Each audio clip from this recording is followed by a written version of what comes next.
Iniwang ngayon ng Jesus Miracle Crusade International Ministry ang kanilang golden anniversary. Kilala ang simbahan sa mga taong umano'y napagaling nila sa sakit gamit ang pananampalataya. At live mula sa Quirino Grandstand sa Maynila, nasa frontline ng balitang yan si Brian Basa. Brian, gaano na karami ang tao dyan?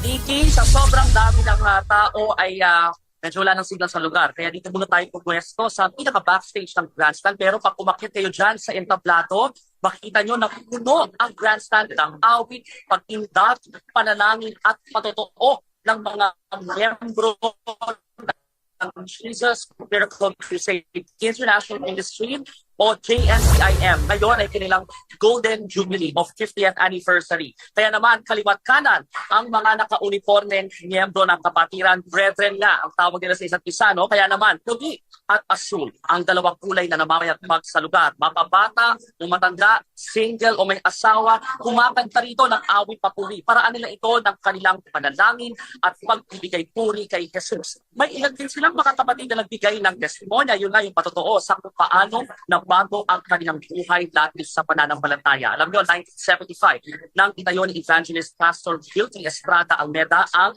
JMCIM at dumami ang kanilang mga miyembro dahil sa mga taong nagsasabing napagaling sila mula sa karamdaman. Nakilala rin si Almeda noong taong 2000 nang umakyat siya kasama kanyang mga prayer warriors sa Talipaw Peace Mission sa Sulu. No, 3 buwan sila nga nagpalagad ng pananampalataya roon habang bihag ng grupong Apusaya. Napalaya rin sila pagkatapos doon.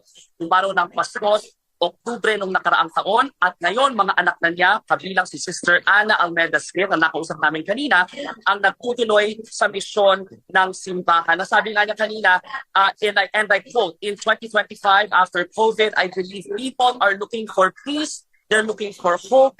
Hindi raw magkakaroon sa isayang mundo kung hindi kilala ng mga tao si Jesus. Kaya ito ang ginagawa o ito ang diwa ng kanilang pagdiriwang ngayong hapon dito sa Quirino Grandstand. Nakakita tayo ng ilang mga tao na napagaling daw ng simbahan.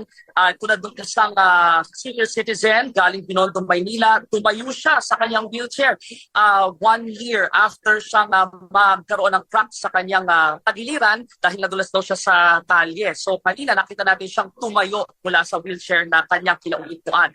At ganyan ang magiging takbo ng programa buong araw. Magkakaroon mga pag-awit, mga testimonya, patotoo hanggang 11 p.m. ang programang yan. Kaya sarado ang Independence o bahagi ng Independence Road, road northbound at southbound mula Katigbak at Calao. So yan po abiso natin para sa mga motorista. Balik sa inyo. Maraming salamat, Brian Basa.